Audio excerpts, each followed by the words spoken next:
బ్రతికించే పోకళ్ళు కాటేస్తే కాదంటానా ఇప్పుడైనా వయసేమైనా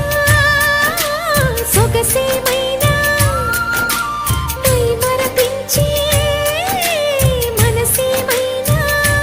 నవ్వు నవరాత్రి నీ కోసం తీసుకువస్తున్నా